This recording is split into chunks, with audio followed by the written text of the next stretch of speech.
ഇന്ന് അടൂരിൽ നിന്ന് ഒരു KSRTC പിടിച്ചു നേരെ കൊച്ചിയിലേക്ക്. KSRTCയിലെ വിൻഡോ സീറ്റ് അല്ലെങ്കിലും നമുക്കൊരു വികാരമാണല്ലോ. നാട്ടിൽ വരുമ്പോൾ അവിടെ പോകണം, ഇവിടെ പോകണം, അത് കഴിക്കണം, ഇത് കഴിക്കണം എന്നൊക്കെ നേരത്തെ പ്ലാൻ ഇട്ടിട്ടാണല്ലോ നമ്മൾ വരുന്നത്. കൊച്ചി വന്നിട്ട് ഞാൻ സ്റ്റേ ചെയ്തത് ആലുവയിലാണ്. ദ ഐൽ, ഇതാണ് stay. Let me show you around.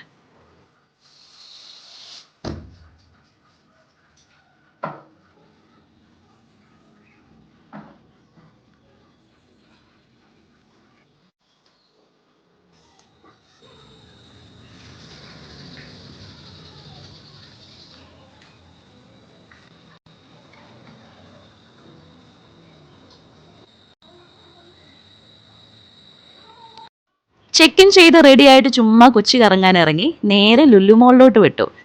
Kochi വന്നാൽ ലുലു മോളിൽ പോകുന്നത് ഒരു ശീലമാണല്ലോ. ചുമ്മാ അവിടെ കൂടെ ഇവിടെ കൂടെയും തെണ്ടി തിരിഞ്ഞിട്ട് നേരെ ഫുഡ് അടിക്കാൻ പോയി. ഇന്നൊരു ഷവർമ കഴിക്കാനാണ് ഭയങ്കര മൂഡ്. കൊച്ചിയിലെ ട്രാഫിക്കും താണ്ടി ഇവിടെ നല്ല ഷവർമ കിട്ടുമെന്ന് ഗൈഡ് പറഞ്ഞു. എന്തായാലും പോയതല്ലേ, ഒരു ചിക്കൻ ഷവർമ ഒരു ബീഫ് ഷവർമ അങ്ങ് ഓർഡർ ചെയ്തു. ബീഫ് ഷവർമ ആണ് എനിക്ക് കൂടുതൽ ഇഷ്ടമായത്, കൂടെ ഒരു ചിൽഡ് ലൈം ജ്യൂസും. അപ്പോൾ ബാക്കി നെക്സ്റ്റ് വീഡിയോയിൽ. Bye bye.